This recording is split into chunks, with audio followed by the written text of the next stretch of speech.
Qué bueno es estar juntos nuevamente en este día tan especial y meditar juntos en lo que Dios tiene para cada uno de nosotros.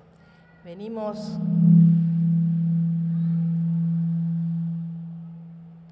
compartiendo este tiempo especial sobre el significado de la iglesia y lo que la iglesia significa para nosotros, su pueblo.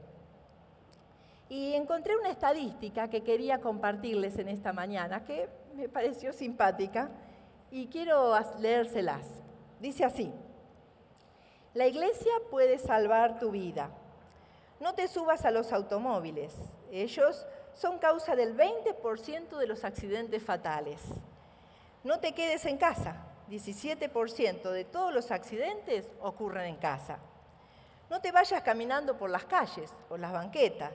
14% de todos los accidentes suceden a los peatones. No te vayas en avión o en tren o por mar.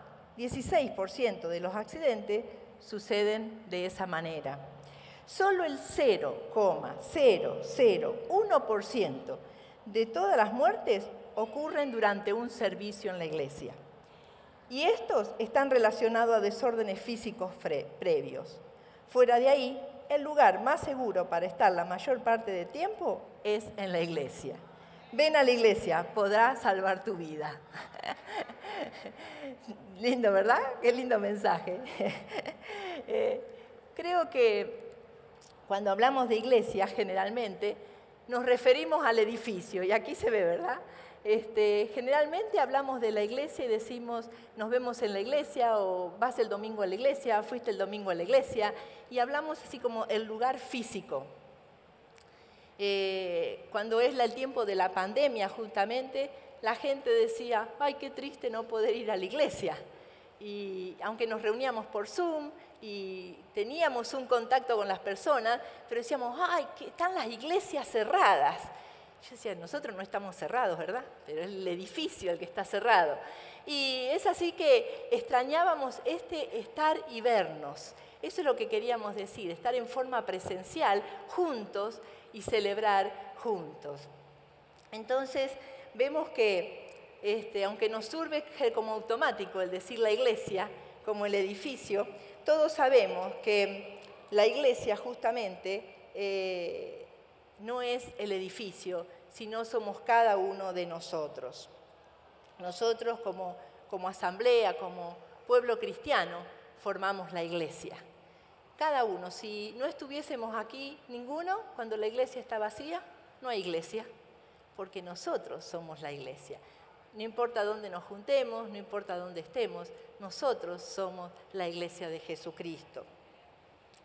Y continuando, como les decía, lo que veníamos viendo de la iglesia y el significado de esta después del Pentecostés, que fue el inicio, vamos a ver algunos versículos en Hechos, capítulo 2, desde el verso 42 al 47. Vamos a estar meditando en estos 6 versículos. Hechos capítulo 2, desde el 42 al 47. Y dice así la palabra de nuestro Dios. Y perseveraban en la doctrina de los apóstoles, en la comunión unos con otros, en el partimiento del pan y en las oraciones. Y sobrevino temor sobre toda persona, y muchas maravillas y señales eran hechas por todos los apóstoles. Todos los que habían creído estaban juntos y tenían en común todas las cosas, y vendían sus propiedades y sus bienes, y lo repartían a todos según la necesidad de cada uno. Y perseverando unánimes cada día en el templo, y partiendo el pan en las casas, comían juntos con alegría y sencillez de corazón, alabando a Dios y teniendo favor con todo el pueblo. Y el Señor añadía cada día a la iglesia los que habían de ser salvos. Oremos. Querido Dios, gracias por tu palabra. Gracias por estos pequeños versículos que nos muestran tu iglesia en el inicio. Gracias, Señor, porque hoy como tu iglesia estamos aquí para juntos reflexionar y ver lo que tú tienes para nosotros. Abre nuestros corazones y permítenos recibir tu palabra. En tu nombre, Jesús, lo pedimos. Amén. Lo primero que encontramos en estos versículos es que dice que la iglesia justamente perseveraba en la palabra de Dios. Perseveraban en la palabra de Dios. La versión Dios habla hoy dice el versículo 42, y eran fieles en conservar la enseñanza de los apóstoles. Eran fieles en conservar la enseñanza de los apóstoles. ¿Qué conservaban? ¿Qué vivían? ¿En qué permanecían? Justamente en la doctrina de los apóstoles. Y obviamente, para permanecer en algo hay que conocerlo. Justamente para vivir en algo, para conservarlo, hay que conocerlo.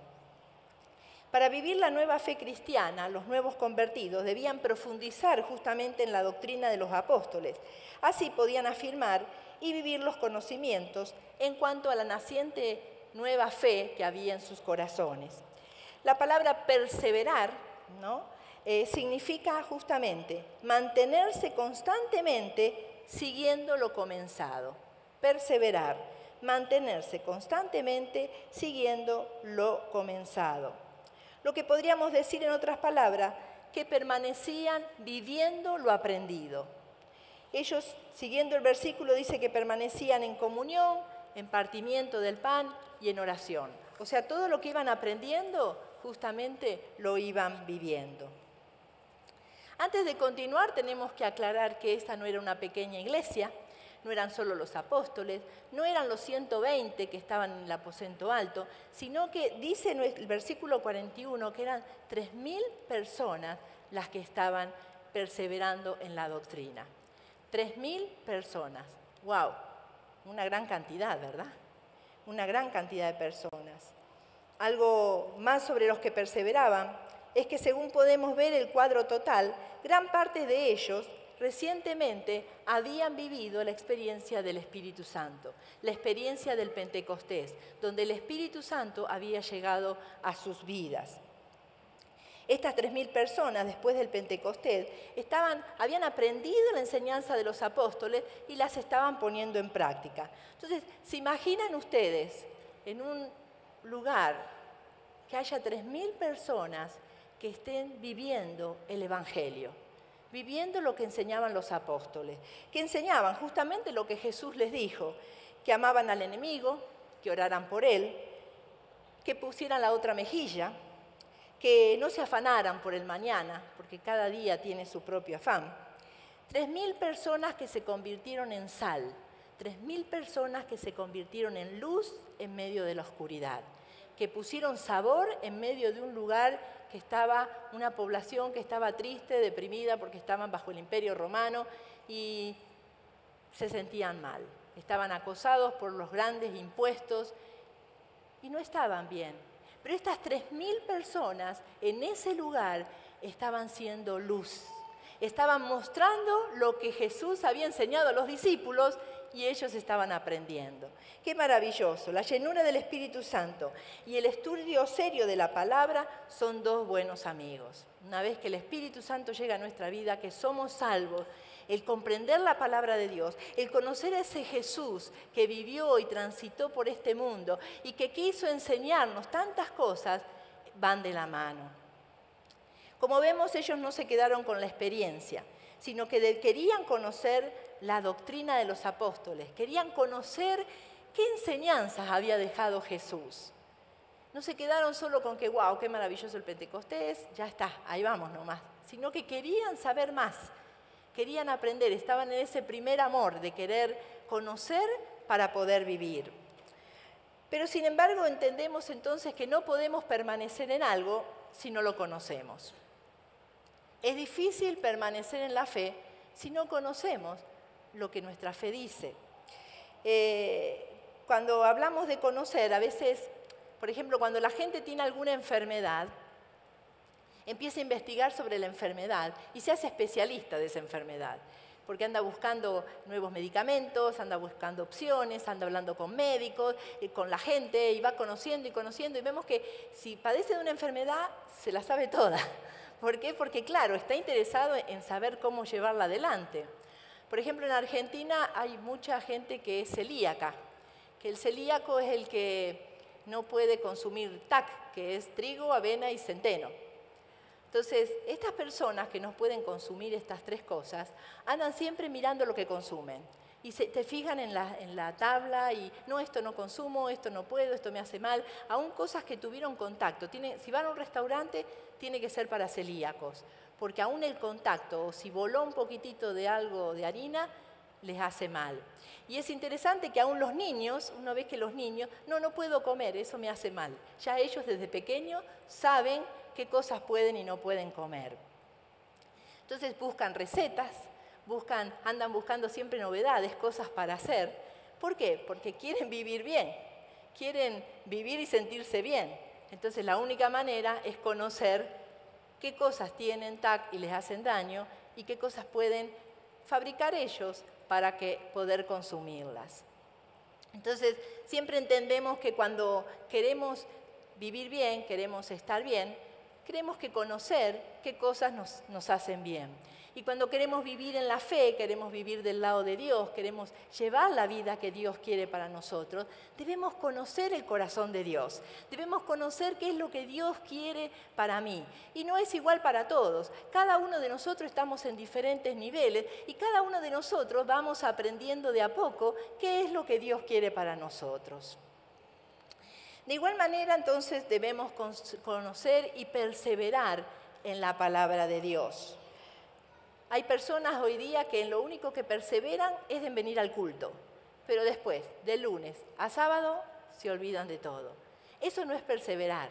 El perseverar es el poder guardar la palabra en nosotros, el poder masticarla, tenerla ahí fresca, presente, tener esa comunión con nuestro Dios cada día, cada momento, el ser agradecidos por lo que Él hace en nosotros.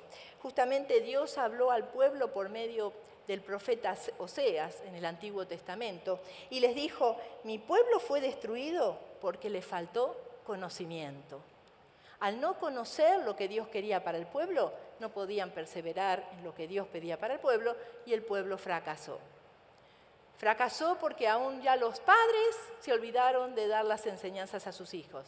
Los padres se desviaron yendo a otros dioses y a otras creencias. Y esto fue desencadenando que el pueblo cada vez más se alejara de Dios.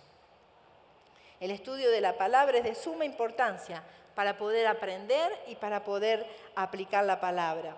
Cuando abrimos la palabra, ella nos enseña y eso produce cambio en nuestras vidas. El aprendizaje verdadero trae un verdadero cambio. Nosotros lo vemos en los niños. Vieron que los niños vienen y uno cuando los ve recién nacidos dice, wow, todo lo que tiene que aprender, desde lo más básico hasta lo más complicado. Todo tienen que aprenderlo. Pero cada cosa que van aprendiendo es un logro para ellos. Y es como una independencia que van logrando. Cuando comienzan a gatear, después comienzan a caminar, y ellos se sienten que ya pueden, ¿verdad? Que se llevan todo por delante, y de verdad se llevan todo por delante porque se van cayendo y van a los tumbos, pero van aprendiendo a moverse. Empiezan a comer. Y interesante, quizás porque estamos viviendo de cerca a nuestra nieta, el crecimiento, pero cuando come y come con las manos y todo se lo lleva a la boca en su comida y las texturas, las pone y las saca y las pone otra vez, pero ella va practicando, ¿verdad? Y va aprendiendo. Y aprende tanto que ahora que le pusieron la cuchara ya le emboca fácil, porque como se llevaba la comida a la boca, la cuchara le es sencillo llevarla. Y qué feliz se siente, porque ve que todos comen con cubierto y ellas también. Y qué lindo cuando vemos que vamos aprendiendo, que vamos madurando, que vamos haciendo cosas solos.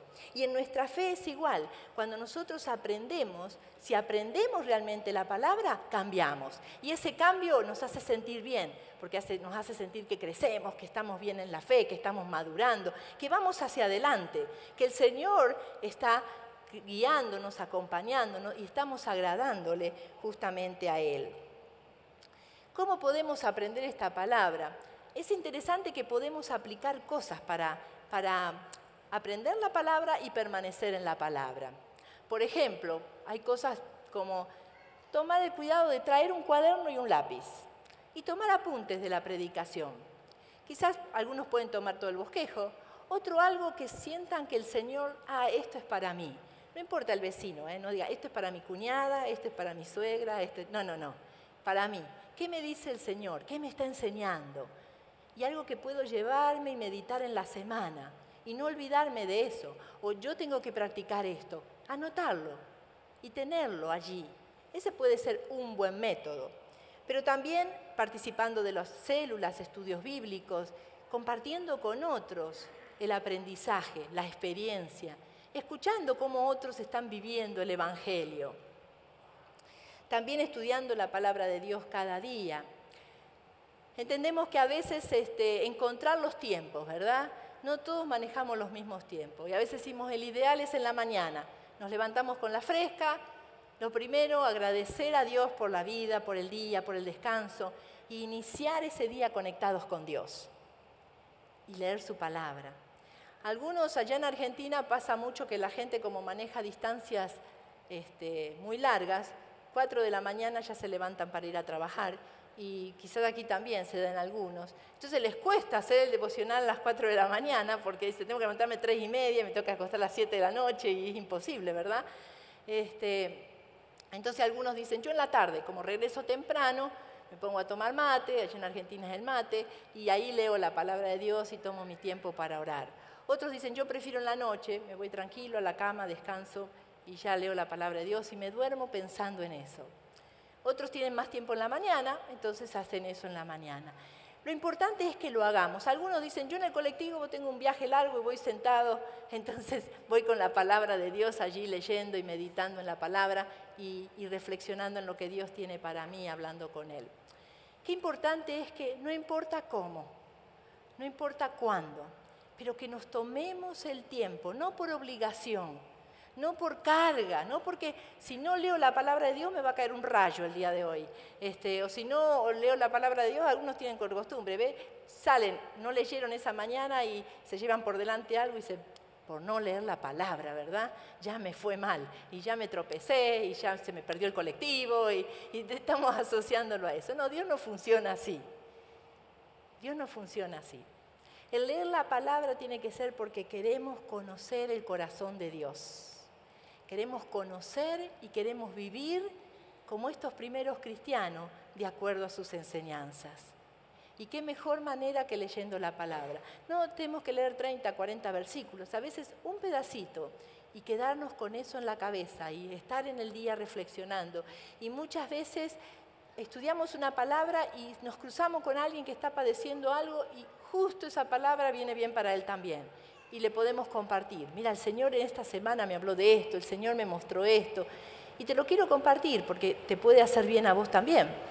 Qué lindo cuando la palabra de Dios está fresca, cuando podemos hablar unos con otros y decir, esta semana el Señor me habló de esta manera, esta semana el Señor me mostró esto o aquello. No cuando decimos, si hace como un año atrás yo leí una promesa, ¿verdad? Como que, cuando leí la Biblia. No, ¿qué tengo fresco esta semana? ¿Qué me habló el Señor en esta semana? Sea en el culto, sea en mi casa, sea en un grupo con hermanos. ¿Qué me habló? ¿Qué tengo para mí y qué tengo para dar? Porque para poder dar, tengo que tener primero yo, ¿verdad? La palabra de Dios es importante aprenderla porque es lo que vamos a dejar en nuestra herencia. Padres y madres, hoy es el Día del Padre, pero la responsabilidad es de los dos, ¿verdad? ¿Qué estamos dejando a nuestros hijos? La mejor herencia que podemos dejar a nuestros hijos no son casas, automóviles, sino es una vida de testimonio, una vida que inspire, un matrimonio que dé ganas de vivir en pareja, un matrimonio que les diga, mis padres realmente pudieron hacerlo y lo hicieron bien, yo quiero hacerlo bien. Que nos inspire, que inspire a nuestros hijos el venir a la iglesia, que inspire a nuestros hijos el buscar de Dios. ¿Estamos inspirando? ¿O a veces es una carga? A veces es un pesar. Nuestros hijos ven que nunca agarramos la Biblia, ven que nunca mencionamos un versículo, ven que nunca agradecemos al Señor solo para comer y rapidito porque la comida se enfría. ¿Qué están viendo nuestros hijos de nosotros? ¿Están viendo ese palpitar por Dios? ¿Ese amor por Dios, por vivir de acuerdo a la fe? Eso es lo más maravilloso que podemos dejar en herencia. El segundo impacto que tuvo esta iglesia, el segundo aspecto importante, es justamente que practicaban la comunión. La comunión y el compañerismo son un aspecto muy importante en la vida de la iglesia. La iglesia, como una sucursal de Dios en la tierra, debe ser justamente el reflejo de Él. Y en este sentido, ahí Dios habita en una comunión, Padre, Hijo, Espíritu Santo. Y nos manda a nosotros que como iglesia vivamos igual. La palabra comunión habla de una unión en común. Justamente en la comunión es donde participaban de las comidas, y según la Nueva Traducción Viviente, de las comidas y de la cena del Señor. O sea, juntos compartían los alimentos, pero también recordaban el mandato del Señor de la Santa Cena. Ellos aprendieron de los apóstoles y estaban viviendo lo mismo. Vivían justamente como el apóstol Pablo lo graficó en Efesios, cuando dice: Él hace que todo el cuerpo, nosotros, encaje perfectamente, y cada parte, cada uno de nosotros, al cumplir con su función específica, ayuda a que los demás se desarrollen, y entonces todo el cuerpo crece y está sano y lleno de amor. Qué lindo, ¿verdad? Qué lindo cuando el cuerpo funciona bien, cuando nada nos duele, cuando nada nos molesta, cuando todo está en armonía, ¿verdad? Qué lindo cuando estamos así. Pero hay días que empiezan: hoy amanecí con un dolor acá, hoy estoy mal de la cabeza, me duele, hoy mi pie está mal, no sé qué le pasó, o estoy mal del hígado, ya alguna parte está mal. Entonces ahí vamos y vemos cómo solucionarlo para que funcione bien. Y así es el cuerpo de Cristo. Todos funcionamos bien, pero hay veces que hay diferentes cositas que tenemos que ir sanando, corrigiendo, mejorando para que el cuerpo de Cristo funcione en armonía y en la comunión perfecta.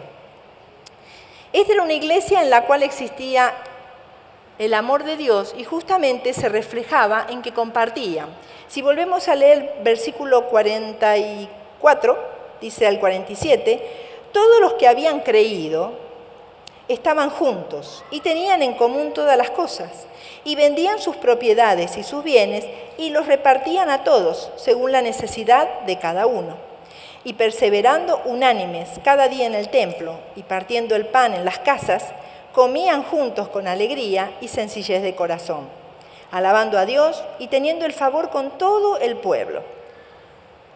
Ellos estaban compartiendo lo que tenían, mucho o poco lo compartían, pero la idea es que todos estén bien, que a nadie le falte nada. Vivían el amor, y el amor debe ser algo que los discípulos enseñaron, porque recuerden que Jesús le dijo: un mandamiento nuevo os doy, que se amen unos a otros, tal como yo los he amado. Ustedes deben amarse unos a otros. Y el amor que tengan unos por otros será la prueba ante el mundo que son mis discípulos. Clave. El amor unos con otros es la prueba de que somos discípulos de Jesús. Esto no quiere decir que entre ellos no había desacuerdo, no había discusiones, no había cosas en que no concordaban, pero podían superarlas, podían manejarlas, porque el amor cubre multitud de pecados. Yo puedo perdonar a mi hermano, yo puedo entender lo que no hizo las cosas correctamente. El amor me va a llevar a eso. Justamente fuimos llamados a amar a nuestros hermanos de la misma forma que Jesús nos amó a nosotros y justamente se entregó por cada uno de nosotros. Nuestro primer llamado es a tener comunión con Dios, y el segundo, del cual se desprenden todos los vínculos de comunión con nuestro prójimo. No podemos perder de vista que la comunión cristiana es una de las señales evidentes de nuestra filiación divina dentro de un mundo en que prima el egoísmo, la desunión, la envidia. El vínculo que nos une a nosotros es la común unión, esa común unión en amor y en Cristo. La Iglesia mostraba en forma práctica que estaban perseverando en lo que aprendían. Perseveraban en lo que aprendían, vivían lo que aprendían. Y la tercera y última enseñanza que podemos rescatar, quizás hay muchas más, pero era que esta primera iglesia evangelizaba en forma natural. La iglesia verdadera evangeliza, entendiendo muy bien que no es arrastrar a la gente a traerlas aquí o como un proselitismo político, sino político en decir vamos a tener más, ¿verdad? Y a ganar y a llenar la iglesia porque sí. Sino entendían que tenían un mensaje de salvación que debían compartir. En el versículo 47 dice, alabando a Dios y teniendo favor con todo el pueblo. Qué tremendo, ¿verdad? Teniendo el favor de todo el pueblo. Claro, 3.000 personas viviendo el Sermón del Monte tenían que hacer un impacto, tenían que hacer un cambio, tenían que verse. Era gente que ya estaba viviendo diferente, que estaba aplicando una ley contraria a la que el mundo aplicaba. Amar al enemigo, orar por los que los persiguen. ¿Qué es eso? Era algo diferente y estaban viviendo lo diferente. Entonces, ¿qué pasaba? Dice que cuando ellos perseveraban en comunión, vivían el Evangelio, vivían lo que aprendían, el Señor añadía cada día los que habían de ser salvos. Era como algo natural. La gente quería ser parte de ese grupo, quería ser parte de esa comunidad, quería ser parte de esa iglesia, porque veía que eran diferentes. Veía en ellos un amor que no se veía en cualquier lado, una mirada, un interés, un deseo de ayudar que no se veía en otros. Querían ser parte de esa iglesia. Entonces el Señor tocaba los corazones y la gente se iba añadiendo. Sola, el Espíritu mismo los traía al ver con sus ojos lo que Dios estaba haciendo en ellos. El plan de evangelización que la iglesia primitiva llevaba a cabo era vivir a Cristo de manera que en la cotidianidad de la gente veía al Cristo de la salvación. Ese era el evangelismo, reflejar a Cristo cada día y que otros pudieran ver en ellos a Cristo. Recuerdo que había una hermana que trabajaba en un lugar público en Guatemala y ella me decía que, dice, la gente cuando le hablo de Cristo nadie quiere saber nada, pero cuando están en problemas todos me vienen a pedir ayuda a mí. ¿Qué consejo? ¿Qué haría? ¿Qué sería lo mejor? ¿Qué orá por mí? Pero cuando yo les hablaba de Cristo nadie quería saber nada, pero sí venían en busca de eso, porque sabían en un lugar público y que era muy corrupto, que ella era una persona correcta, que ella nunca les iba a decir algo que no les hiciera daño, que ella nunca iba a hacer algo que no estaba de acuerdo a lo correcto, a lo que Dios mandaba. Su vida reflejaba a Dios. Su vida mostraba lo que Dios quería hacer. Un plan que sale de la práctica de todos los días, de una vivencia de la palabra de Dios y de la comunión de los santos. El mundo está en busca de algo diferente. No quiere algo que se parezca a ellos. No se imagina una iglesia siguiendo los criterios de ellos, aunque a veces no están de acuerdo. Posiblemente la gente no sepa nada del fundador de la iglesia, que fue Jesucristo. Posiblemente tampoco sepan acerca del inspirador de la iglesia, que es el Espíritu Santo. Pero si van a ver en la iglesia el cambio de vida y el amor práctico de cada uno de nosotros. Hay un desafío para esta semana. Y el desafío es que iniciemos con nuestro tiempo con Dios.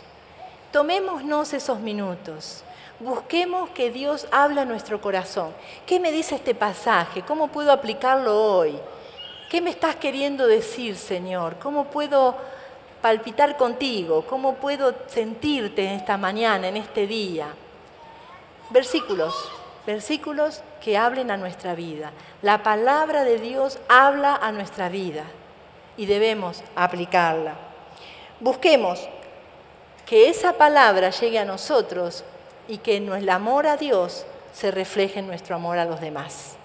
Que la gente pueda ver el amor de Dios en nosotros, en nuestra comunión y en el amor hacia los demás.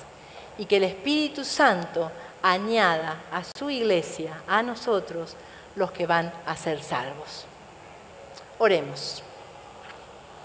Querido Dios y Padre, Señor nuestro, gracias, Señor, por este testimonio tan grande que dejó esa primera iglesia apasionada por lo que tú habías hecho en sus vidas. Gracias, Señor, porque esto no era simplemente para ellos. Ese Pentecostés es para nosotros también. Ese Espíritu Santo es para nosotros también. Tu palabra es para nosotros también hoy. Ayúdanos a vivirla, Señor. Ayúdanos a estudiarla, a meditar en ella, a aplicarla cada día, Señor. Ayúdanos, Dios. Que este desafío pueda ser una realidad y que esta semana pueda ser el inicio de muchas más. Ayúdanos a practicar el amor unos con otros, la comunión. Ayúdanos a reflejarte a ti, a ser ese reflejo vivo de Jesucristo aquí en la tierra. Que cada vez que nuestra boca se habla, cada vez que nuestra boca se abra para hablar, podamos decir palabras que inspiren, que motiven, que bendigan. Gracias una vez más, Señor, por tu palabra. Ayúdanos a permanecer en ella y a vivirla día con día. En tu nombre, Jesucristo, oramos y pedimos todas las cosas. Amén. Dios les bendiga. Amén. Gloria a Dios.